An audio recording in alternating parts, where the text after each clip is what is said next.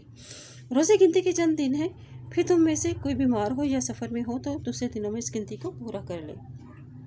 اور جو لوگ روزے رکھنے کی طاقت رکھتے ہوں پھر نہ رکھیں تو اس کا فدیہ ایک مسکین کو کھانا کھلانا ہے۔ پھر اگر کوئی اپنی خوشی سے زیادہ نیکی کرے تو یہ اس کے لیے بہتر ہے، اور تمہارا روزہ رکھنا تمہارے لیے کہیں بہتر ہے اگر تم علم رکھتے ہو۔ شہر رمضان الذی انزل فیہ القرآن ھدی للناس وبینات من الھدی والفرقان فمن شہد منکم الشہر فلیصمہ ومن کان مریضا او علی سفر فعدۃ من ایام اخر یرید اللہ بکم الیسر ولا یرید بکم العسر وَلِتُكْمِلُوا الْعِدَّةَ وَلِتُكَبِّرُوا اللَّهَ عَلَى مَا هَدَاكُمْ وَلَعَلَّكُمْ تَشْكُرُونَ۔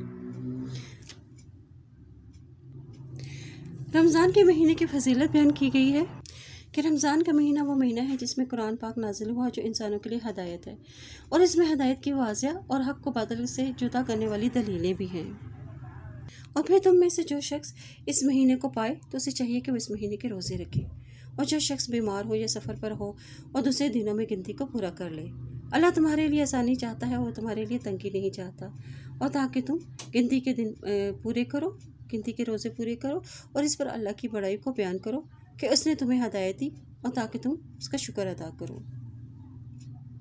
شکر کس بات کا؟ کہ اللہ تعالیٰ نے تمہیں نیکی کرنے کا موقع فراہم کیا۔ اور اے نبی صلی اللہ علیہ وسلم، جب میرے بندے آپ سے میرے بارے میں سوال کریں تو بے شک میں قریب ہوں، میں دعا کرنے والے کی دعا قبول کرتا ہوں۔ قریب ہوں سے کیا مراد ہے؟ کہ اللہ تعالیٰ علم قدرت کے اعتبار سے قریب ہے، اور جب بھی وہ مجھ سے دعا کریں بس چاہیے کہ وہ بھی میرے حکموں کو مانیں اور مجھ پر ایمان لیں، تاکہ وہ ہدایت پا جائیں، تاکہ وہ مشکل سے نکلنے کا رستہ انہیں مل جائے۔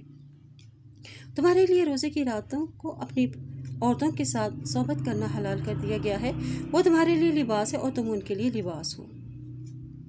اللہ نے جان لیا کہ بے شک تم اپنے آپ سے خیانت کرتے ہو، چنانچہ اس نے تم پر توجہ فرمائی اور تمہیں معاف کر دیا، اس لیے اب تم ان سے ہم بستری کر سکتے ہو، اور اللہ نے تمہارے لیے جو لکھا ہے وہ تلاش کرو اور کھاؤ اور پیو، حتیٰ کہ تمہارے لیے صبح کی سفید دھاری کالی دھاری سے واضح اور روشن ہو جائے، پھر تم روزے کو رات تک پورا کرو، اور جب تم مسجدوں میں اعتکاف بیٹھو تو اپنی عورتوں سے ہم بستری نہ کرو، یہ اللہ کی حدود ہیں، لہٰذا تم ان کے قریب مت جاؤ۔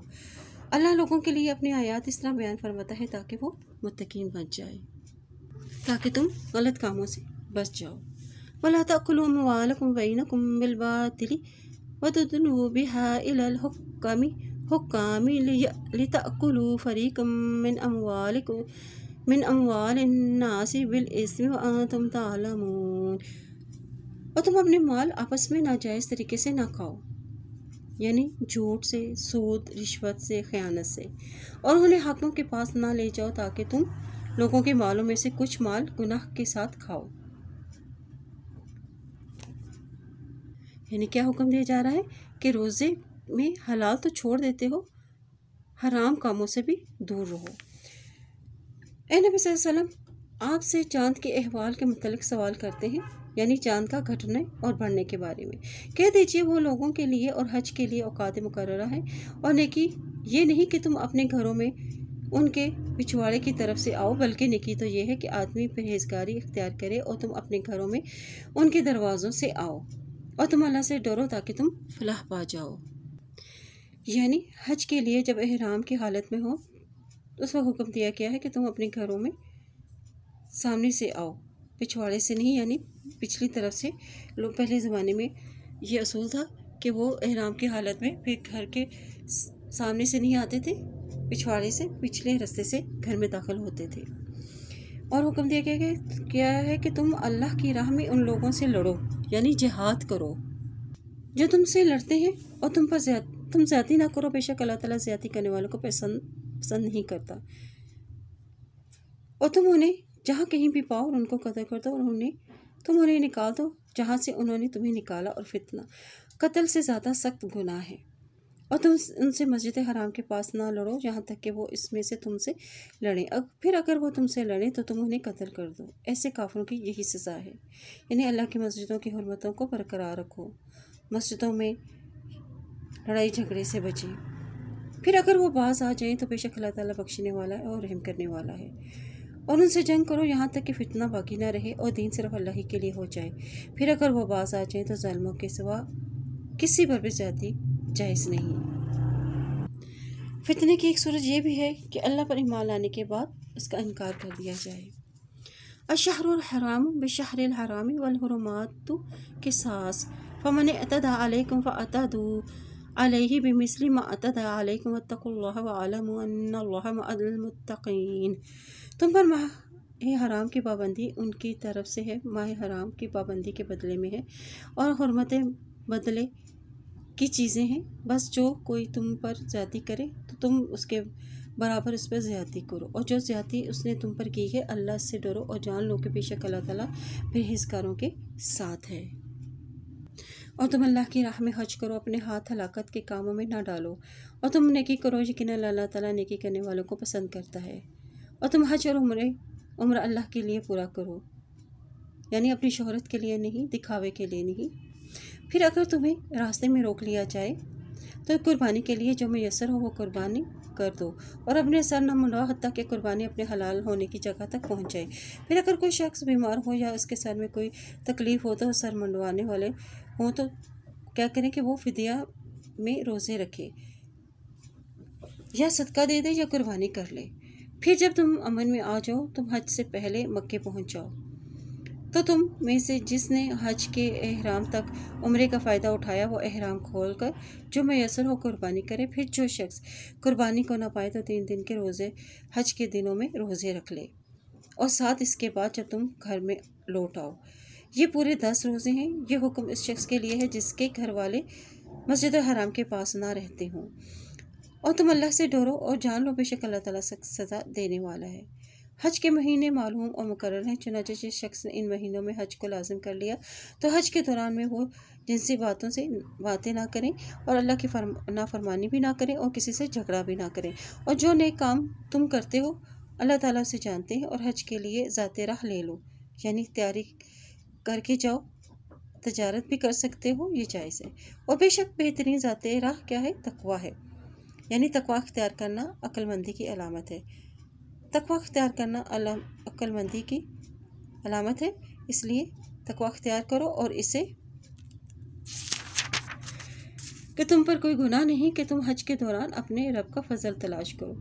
پھر جب تم عرفات سے لوٹو تو مشعر حرام کے پاس اللہ کو یاد کر لو، تو مشعر حرام کے پاس اللہ کو یاد کرو، اور تم اس سے اسی طرح یاد کرو جس طرح اس نے تمہیں ہدایت دی، اور یقیناً اس سے پہلے تم گمراہوں میں سے تھے۔ یعنی تم خود ساختہ طریقے نہ نکالو، پھر جہاں سے سب لوگ لوٹے وہیں سے تم بھی لوٹو، یعنی اللہ کے گھر میں سب برابر ہیں، اور اللہ سے بخشش مانگو، بے شک اللہ تعالیٰ بخشنے والا اور رحم کرنے والا ہے۔ اور پھر جب تم اپنے حج کے ارکان کو پورے کر چکو تو اللہ کو اس طرح یاد کرو جس طرح تم اپنے باپ دادا کو یاد کیا کرتے تھے، بلکہ اس سے بھی بڑھ کر اللہ کو یاد کرو۔ چنانچہ کچھ لوگ وہ ہیں جو کہتے ہیں کہ اے ہمارے رب ہمیں دنیا ہی میں سب کچھ دے دے، یعنی وہ حج کے موقع پر بھی جا کر یہی دعا مانگتے ہیں کہ ہمیں دنیا میں جو کچھ ہے ہمیں وہی دے دے۔ ایسے شخص کے لیے آخرت میں پھر کوئی حصہ نہیں۔ اور ان میں سے کچھ وہ ہیں جو یہ کہتے ہیں کہ ہمارے پروردگار ہمیں دنیا میں بھی بھلائی دے اور آخرت میں بھی بھلائی دے اور ہمیں آگ کے عذاب سے بچا لے۔ اور یہاں مختلف لوگوں کی سوچوں کا ذکر ہے، کچھ تو صرف دنیا ہی چاہتے ہیں اور کچھ دنیا کے ساتھ ساتھ آخرت کے بھی طلبکار ہیں، اور انہیں لوگوں کے لیے ان کی کمائی کا وہ حصہ ہے اور جلد ہی اللہ حساب لینے والا ہے، یعنی جو دنیا چاہے گا اسے دنیا ہی ملے گی اور جو آخرت چاہے گا اسے آخرت میں حصہ ملے گا۔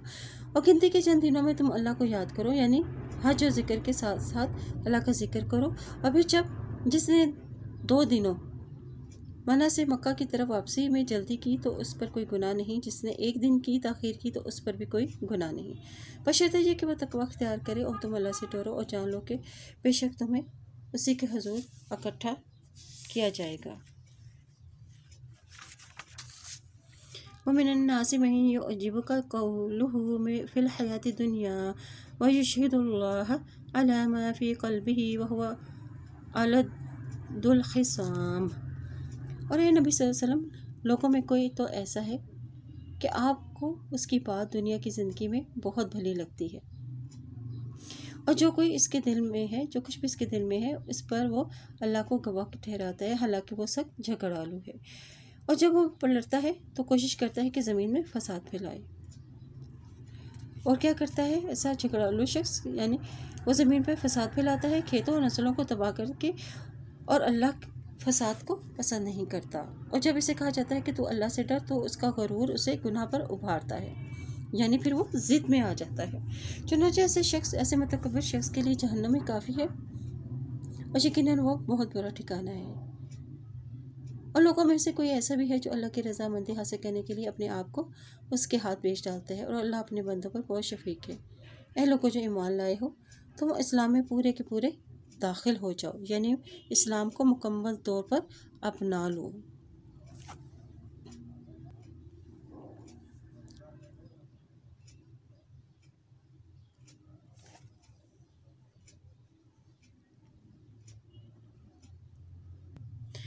یا ایھا الذین آمنوا ادخلوا فی السلم کافۃ ولا تتبعوا خطوات الشیطان انہ لکم عدو مبین۔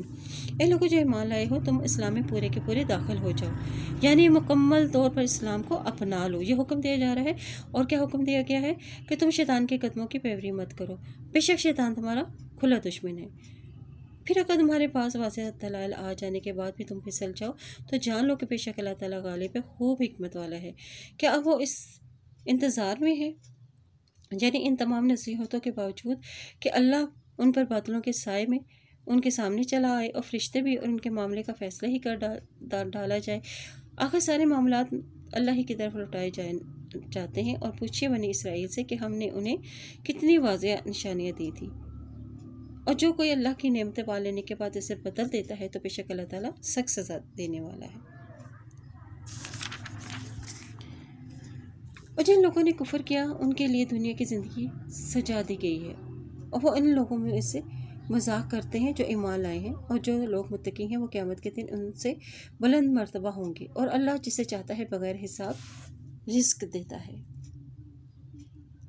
یعنی اہل ایمان اس لیے غریب ہوتے ہیں کیونکہ وہ اپنا سارا مال اللہ کی راہ میں خرچ کر دیتے ہیں۔ لوگ پہلے ہی ایک امت ہے، اور پھر ان میں اختلاف پیدا ہو گئے تو اللہ نے نبی بھیجے، خوشخبری دینے والے اور ڈرانے والے، اور ان کے ساتھ اس نے برحق کتابیں بھی نازل کی تاکہ وہ لوگوں کے درمیان ان باتوں کا فیصلہ کریں جس میں انہوں نے اختلاف کیا، یعنی لا علمی کی وجہ سے۔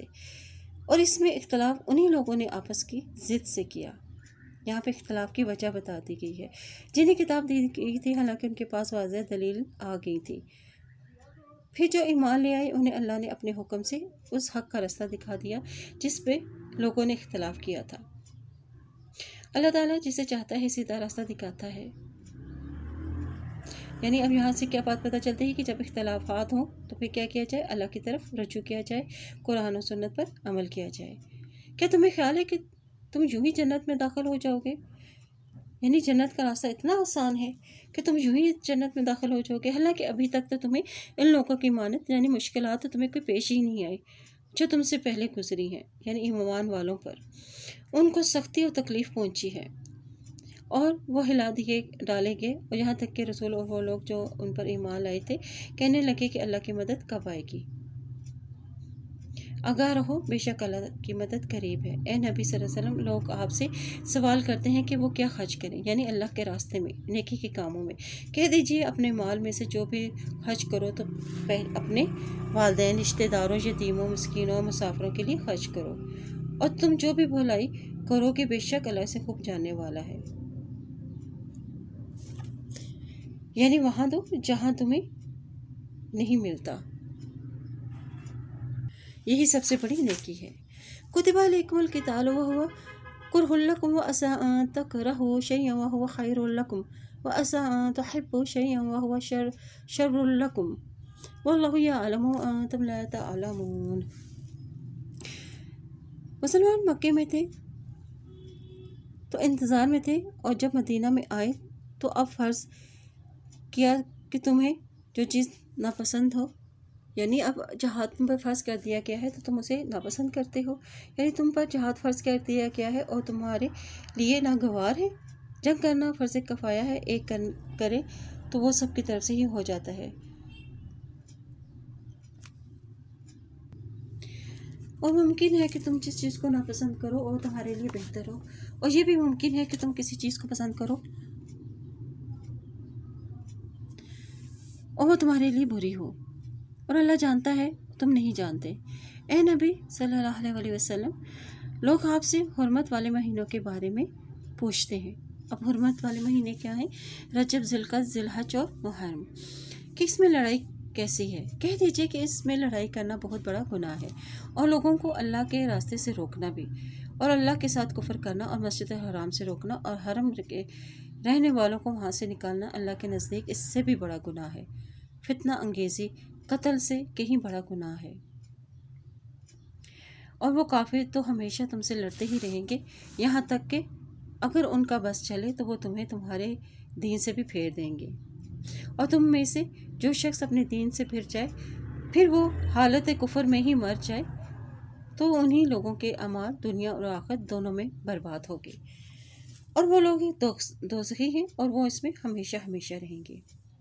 بے شک جو لوگ ایمان لائے اور جنہوں نے ہجرت کی اور اللہ کی راہ میں جہاد کیا، وہی لوگ اللہ کی رحمت کی امید رکھتے ہیں، اور اللہ سے بخشش، اللہ تعالیٰ بخشنے والا اور رحم کرنے والا ہے۔ اے نبی صلی اللہ علیہ وسلم، لوگ آپ سے شراب اور جوئے کے بارے میں سوال کرتے ہیں، کہہ دیجئے ان دونوں میں بڑا گناہ ہے، اور لوگوں کے لیے جو کچھ فائدے بھی ہیں، اور ان دونوں کا گناہ ان کے فائدے سے بہت بڑا ہے۔ اور وہ آپ سے پوچھتے ہیں کہ کیا خرچ کریں؟ آپ کہہ دیجئے کہ جو ضرورت سے زائد ہو، یعنی ایکسٹرا چیزیں۔ اللہ تمہارے لیے اپنے احکام اسی طرح بیان کرتا ہے تاکہ تم غور و فکر کرو، یعنی دنیا اور آخرت کی فکر کرو۔ دنیا اور آخرت کی بابت اور لوگ آپ سے یتیموں کے بارے میں پوچھتے ہیں، کہہ دیجئے کہ ان کی اصلاح کرنا ان کے لیے بہت بہتر ہے۔ اب یہاں پہ قرآن کا اسلوب بیان کیا گیا ہے کہ وہ ہر مسئلے کے ساتھ ساتھ اس کا حل بھی بتایا جا رہا ہے، اور اگر تم اپنا مال اور ان کا خرچ اور رہن سہن اکٹھا رکھو، یعنی ان یتیم بچوں کا، تو وہ تمہارے لیے ہی بھائی ہیں، اور اللہ جانتا ہے کہ فساد کرنے والا کون ہے اور اصلاح کرنے والا کون ہے، اور اگر اللہ چاہتا تو تمہیں تکلیف میں ڈال دیتا، یعنی کہ ان کا کھانا پینا الگ کر کے تمہیں مشکل میں تم پڑ جاتے۔ بے شک اللہ تعالیٰ غالب اور حکمت والا ہے، یعنی مہلت دیتا ہے، فوراً پکڑ نہیں کرتا۔ اور تم مشرک عورتوں سے نکاح نہ کرو یہاں تک کہ وہ ایمان لے آئیں، البتہ ایک ایمان والی لونڈی مشرک عورت سے بہتر ہے، اگرچہ وہ تمہیں بھلی ہی لگے، اور تم مسلمان عورتیں مشرک مردوں سے نکاح نہ دو یہاں تک کہ وہ ایمان لے آئیں، البتہ مومن غلام مشرک سے بہتر ہے، اگرچہ وہ تمہیں بھلا ہی لگے۔ یہ مشرک تو دوزخ کی طرف بلاتے ہیں، اور اللہ اپنے حکم سے تمہیں جنت و بخشش کی طرف بلاتا ہے، اور وہ لوگوں کے لیے اپنی آیتیں بیان کرتا ہے تاکہ وہ نصیحت حاصل کریں۔ اے نبی صلی اللہ علیہ وسلم، آپ لوگوں سے حیض کے بارے میں آپ سے سوال کرتے ہیں، کہہ دیجئے وہ تو گندگی ہے، تم حیض کی حالت میں عورتوں سے الگ رہو، اور ان سے ہم بستری نہ کرو یہاں تک کہ وہ پاک ہو جائیں، پھر جب وہ پاک ہو جائیں تو ان کے پاس جاؤ جہاں سے اللہ نے تمہیں حکم دیا ہے، بے شک اللہ توبہ کرنے والوں کو پسند کرتا ہے اور پاک رہنے والوں کو پسند کرتا ہے۔ تمہاری عورتیں تمہاری کھیتی ہیں، بس تم جس طرح چاہو اپنی کھیتی میں آؤ، اور تم اپنی ذات کے لیے نیک عمل آگے بھیجو، اور اللہ سے ڈرو، اور جان لو کہ بے شک ایک دن تمہیں ان سے ملنا ہے، اور مومنوں کو خوشخبری سنا دو۔ اور تم اللہ کا نام اپنی قسموں کے لیے استعمال نہ کرو، یعنی غلط جگہوں پر اللہ کا نام استعمال نہ کرو، بات بات پر قسمیں مت کھاؤ، یہ کہ تم نیکی نہیں کرو گے، تقوی نہیں اپناؤ گے، اور لوگوں کے درمیان صلح نہیں کراؤ گے، اور اللہ تعالیٰ خوب سننے والا اور خوب جاننے والا ہے۔ لا يؤاخذكم الله باللغو في أيمانكم ولكن يؤاخذكم بما كسبت قلوبكم والله غفور حلیم۔ اللہ تمہاری لغو قسموں پر تمہیں نہیں پکڑے گا، یعنی بے مقصد باتیں جو بلا ارادہ منہ سے نکل جائیں، لیکن وہ ان قسموں پر تمہیں ضرور پکڑ کرے گا، یعنی تمہارا حساب لے گا جن کا تمہارے دلوں نے ارادہ کیا ہو۔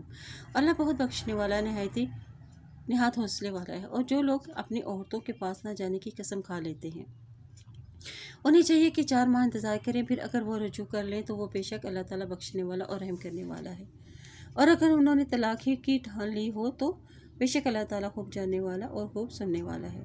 اور متعلقہ عورتیں 3 حیض تک اپنے آپ کو انتظار میں رکھیں، اور ان کے لیے جائز نہیں کہ وہ اللہ نے ان کے پیٹوں میں جو کچھ بھی پیدا کیا ہے اسے چھپائیں، اور اگر وہ اللہ اور روز آخرت پر ایمان رکھتی ہوں تو ایسا ہرگز نہ کریں۔ اور ان کے خاوند اگر ان کا اصلاح کا ارادہ رکھتے ہوں تو وہ زیادہ حقدار ہے کہ انہیں اس مدت میں لوٹا لیں، یعنی رجوع کر لیں۔ اور دستور کے مطابق عورتوں کے لیے مردوں پر ویسے ہی حقوق ہے جیسے مردوں کے لیے عورتوں پر ہے، اور مردوں کے لیے ان پر ایک فضیلت ہے، اور اللہ تعالیٰ خوب غالب اور خوب حکمت والا ہے۔ طلاق رجعی 2 مرتبہ ہے، پھر یا تو عورت کو دستور کے مطابق روک لو، یعنی رجوع کر لو، یا بھلائی کے ساتھ انہیں چھوڑ دیا جائے۔ اور تمہارے لیے یہ جائز نہیں کہ تم انہیں جو دے چکے ہو، یعنی جو تحفے تحائف تم انہیں دے چکے ہو، ان میں سے کچھ بھی واپس لو۔ اور یہ کہ تم دونوں کو کہ ڈر ہو کہ وہ اللہ کی حدود قائم نہ کر سکیں گے، بس اگر تمہیں ڈر ہو کہ وہ دونوں اللہ کی حدود قائم نہ رکھ سکیں گے تو ان دونوں پر کوئی گناہ نہیں کہ عورت فدیہ میں وہ مال دے کر خلا حاصل کر لے۔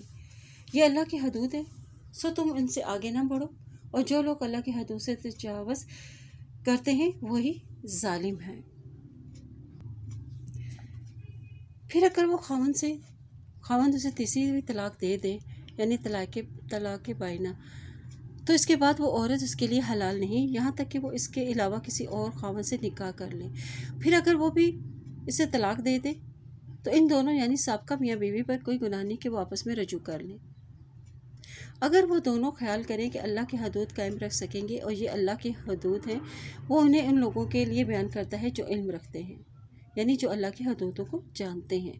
جب تم عورتوں کو پہلی یا دوسری طلاق دو، پھر ان کی عدت پوری ہونے کو ہو تو انہیں دستور کے مطابق روک لو، یعنی رجوع کر لو، یا پھر انہیں دستور کے مطابق چھوڑ دو، اور انہیں ستانے کے لیے نہ روکو تاکہ تم زیادتی کرو، اور جو کوئی ایسا کرے گا تو یقیناً اپنے آپ پر ہی ظلم کرے گا۔ اور تم اللہ کی آیاتوں کا ہنسی مذاق نہ بناؤ، یعنی بھول نہ جاؤ اللہ کی نعمتوں کو، انہیں ان پر عمل نہ کرو، اور اللہ کی طرف سے تم پر جو بھی انعام ہوا ہے اسے یاد کرو، اور اس کتاب اور حکمت کو بھی یاد کرو جو اس نے تم پر نازل کی ہیں، اور تمہیں اس کی نصیحت کرتا ہے۔ اور تم اللہ سے ڈرو اور جان لو کہ بے شک اللہ تعالیٰ ہر چیز کو خوب جاننے والا ہے۔ اور جب تم عورتوں کو طلاق دو پھر وہ اپنی عدت کو پہنچ جائے تو تم انہیں اس بات سے مت روکو کہ وہ اپنے پہلے خاوندوں سے نکاح کر لیں، یعنی پھر ولی کو رکاوٹ نہیں ڈالنی چاہیے اگر وہ اپنے شوہر سے نکاح کر لے تو، اور جبکہ وہ دستور کے مطابق آپس میں راضی بھی ہوں۔ یہ اس شخص کو نصیحت کی جاتی ہے جو تم میں سے اللہ اور آخرت کے دن پر ایمان رکھتا ہو۔ تمہارے لیے بہت سلجھا ہوا اور زیادہ پاکیزہ طریقہ یہی ہے، اور اللہ جانتا ہے اور تم نہیں جانتے، یعنی جہاں شریعت کے قوانین اللہ نے بتا دیے ہیں ان پر عمل کرنا۔ اور مائیں اپنی اولاد کو پورے 2 سال دودھ پلائیں، یہ حکم اس شخص کے لیے ہے جو دودھ پلانے کی مدت پوری کرنا چاہے۔ اور اس صورت میں باپ کے ذمہ ہے کہ وہ اس کی یعنی بچوں کی ماں کو دستور کے مطابق کھانا اور کپڑا دے، کسی جان پر اس کی گنجائش سے بڑھ کر بوجھ نہ ڈالا جائے، یعنی ضرورت سے زائد اس سے پھر خرچہ نہ مانگا جائے، اور نہ ماں کو اس کے بچے کی وجہ سے تکلیف دی جائے، یعنی کہ ماں پلٹ آئے خرچہ نہ دے کر، اور نہ باپ کو اس کے بچے کی وجہ سے تنگ کیا جائے، اور اگر باپ مر جائے تو اس کے وارث کا یہی ذمہ ہے، یعنی پھر وہ اس کا نان و نفقہ دینا ہوگا اس کو۔ پھر اگر دونوں ماں باپ آپس میں رضامندی اور مشورے سے دودھ چھڑانے کا ارادہ کر لیں تو ان دونوں پر کچھ بھی گناہ نہیں۔ اگر تم ارادہ کر لو کہ اپنی اولاد کو کسی اور عورت سے دودھ پلواؤ تو تم پر کوئی گناہ نہیں، جب کہ تم اس معاوضے کی ادائیگی کر دو جو تم نے دستور کے مطابق دینا طے قرار پایا ہے۔ اور اللہ سے ڈرو اور جان لو کہ بے شک اللہ تعالیٰ تمہارے ہر عمل پر کڑی نگاہ رکھتا ہے اور جو تم کرتے ہو۔ اور جو تم میں سے جو لوگ وفات پا جائیں اور پیچھے بیویاں چھوڑ جائیں تو وہ 4 ماہ 10 دن اپنے آپ کو انتظار میں رکھیں، یعنی ان کی عدت بتا دی گئی ہے۔ پھر جب ان کی عدت پوری ہو جائے تو تم پر کوئی گناہ نہیں، وہ اپنی ذات کے معاملے میں دستور کے مطابق جو چاہیں کریں، انہیں اختیار ہے، اور اللہ تمہارے ہر معاملے سے خوب خبر ہے جو تم عمل کرتے ہو۔ اس بات میں سے تم پر کوئی گناہ نہیں کہ تم عورتوں کی عدت کے دوران انہیں اشارے کنائے میں نکاح کا پیغام بھیجو، یا تم اپنا ارادہ اپنے دلوں میں چھپا کے رکھو۔ اللہ جانتا ہے بے شک تم ان عورتوں کا ذکر ضرور کرو گے، لیکن ان سے نکاح کا خفیہ وعدہ نہ کرو، مگر یہی کہ دستور کے مطابق بات کہو، اور عقد نکاح کا پختہ ارادہ مت رکھو یہاں تک کہ وہ اپنی عدت پوری کر لے، یعنی عدت کے پورے ہونے سے پہلے یہ کام نہ کیے جائیں۔ اور جان لو بے شک اللہ تعالیٰ جانتا ہے جو کچھ تمہارے دلوں میں ہے، بس تم اس سے ڈرو، اور جان لو کہ بے شک اللہ تعالیٰ بخشنے والا اور نہایت ہی بردبار ہے، یعنی وہ چھوٹی چھوٹی باتوں سے بھی درگزر فرماتا ہے۔ لا جناح علیکم ان طلقتم النساء ما لم تمسوهن او تفرضوا لهن فریضة ومتعوهن على الموسع قدره وعلى المقتر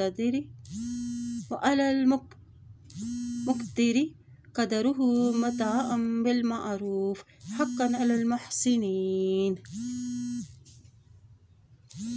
تم پر کوئی گناہ نہیں اگر تم عورتوں کو طلاق دو جبکہ تم انہیں ہاتھ نہ لگایا ہو، اور نہ ان کے لیے کوئی مہر مقرر کیا ہو، اور انہیں کچھ مال و متاع دے دو وسعت والے آدمی پر اس کی حیثیت کے مطابق، اور تنگ دست اس پر اس کی حیثیت کے مطابق معروف طریقے سے۔ یہ نیکی کرنے والوں پر لازم ہے۔ اور اگر تم انہیں ہاتھ لگانے سے پہلے طلاق دے دو جبکہ تم ان کے لیے مہر مقرر کر چکے ہو، تو اس مہر کا نصف ادا کرنا ہوگا جو تم نے مقرر کر دیا ہے۔ ہاں، وہ عورتیں چاہیں تو مہر معاف کر سکتی ہیں، یا وہ شخص معاف کر سکتا ہے جس کے ہاتھ میں عقد نکاح ہے، اور تم معاف کر دو تو یہ تقویٰ کے زیادہ قریب ہے۔ اور تم آپس میں بھلائی اور احسان کا برتاؤ کرنا مت بھولو، بے شک اللہ تعالیٰ تمہارے ہر عمل پر نگاہ رکھتا ہے جو تم کرتے ہو۔ اور تم سب نمازوں اور خاص طور پر درمیانی نماز یعنی عصر کی نماز کی حفاظت کرو، اور اللہ کے سامنے عاجزی کرنے والے بن کر کھڑے ہو۔ پھر اگر تم خوف کی حالت میں ہو تو پیدل یا سوار ہو تو نماز پڑھ لو۔ پھر جب تم امن میں ہو جاؤ تو اللہ کو یاد کرو، اور جس طرح اس نے تمہیں وہ سکھایا جو تم نہیں جانتے تھے، اور تم میں سے جو لوگ وفات پا جائیں اور بیویاں چھوڑ جائیں ان پر اپنی بیویوں کے حق میں وصیت کرنا لازم ہے کہ انہیں خرچ کر دیا جائے اور ان کو 1 سال تک گھر سے نہ نکالا جائے۔ پھر اگر وہ خود چلی جائے تو تم پر اس کے بارے میں کوئی گناہ نہ ہوگا، جو وہ دستور کے مطابق اپنی ذات کے معاملے میں کریں، اور اللہ غالب ہے اور خوب حکمت والا ہے۔ اور جن عورتوں کو طلاق دی گئی ہو انہیں بھی دستور کے مطابق کچھ حصہ دے دلا کر رخصت کر دیا جائے، یہ متقین لوگوں پر لازم ہے۔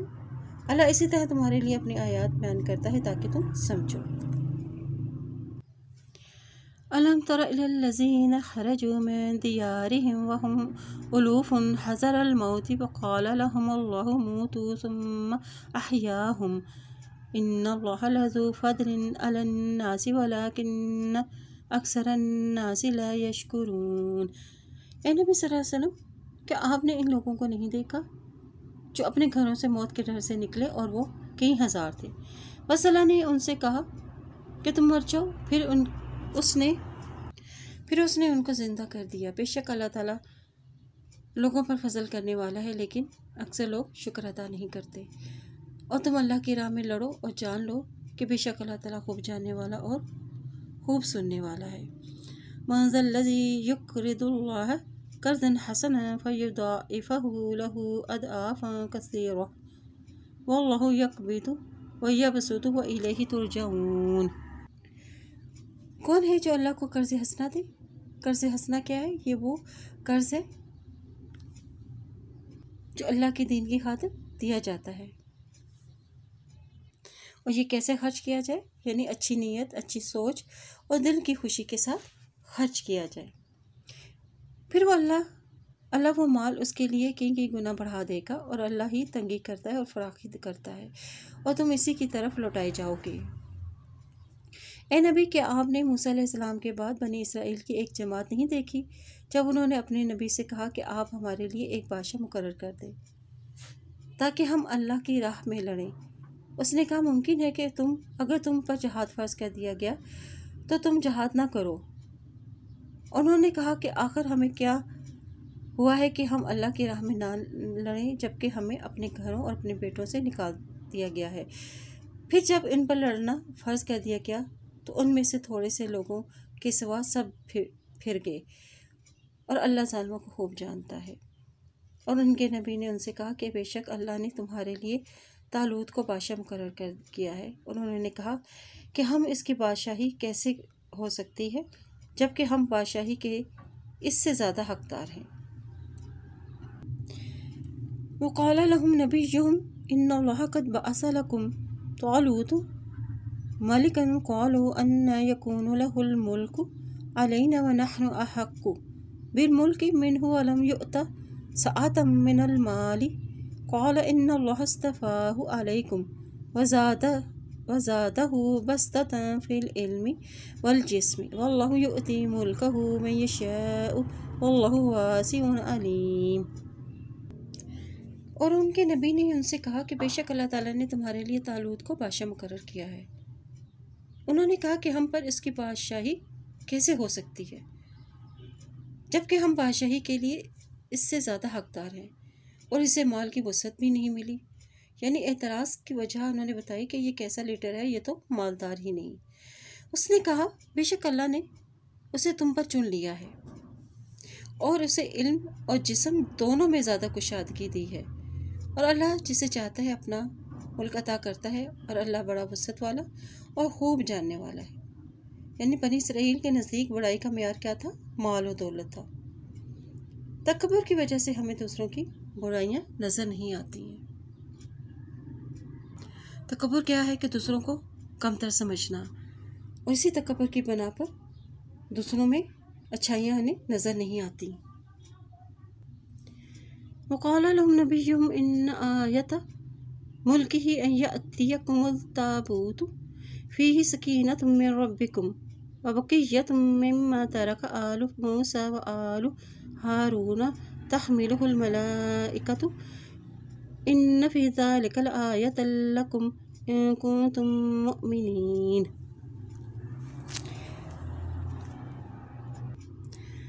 اور ان کے نبی نے ان سے کہا کہ بے شک اس کی بادشاہی کی نشانی یہ ہے کہ تمہارے پاس وہ صندوق آئے گا جس میں تمہارے رب کی طرف سے تسکین اور وہ باقیہ چیزیں ہوں گی جنہیں آل موسیٰ اور آل ہارون چھوڑ گئے ہیں۔ اسے فرشتے اٹھا کر لائیں گے، اور بے شک اس میں تمہارے لیے ایک نشانی ہے اگر تم مومن ہو۔ اب طالوت کے بادشاہ ہونے کی علامت یہ ہوگی کہ وہ تابوت ان کے پاس واپس آ جائے گا۔ تابوت میں کیا تھا کہ موسیٰ علیہ السلام، حضرت ہارون علیہ السلام کی نشانیاں موجود تھیں، معجزات تھے، تورات کا نسخہ ہے، اور عصا ہے، من و سلوہ تھا۔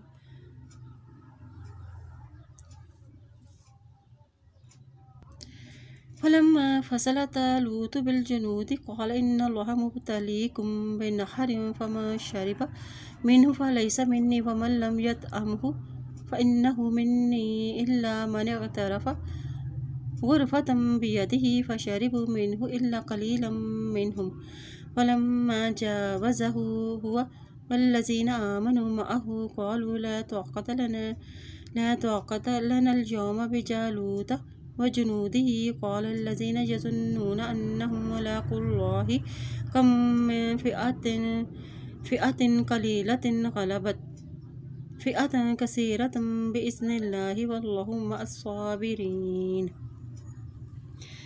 پھر جب طالوت فوجی لے کر نکلا تو اس نے کہا کہ بے شک اللہ تمہیں ایک نہر کے ذریعے سے آزماتا ہے، بس جس نے اس سے سیر ہو کر پانی پیا تو وہ مجھ سے نہیں، اور جس نے اس کا پانی نہ چکھا تو یقیناً وہ میرا ہے۔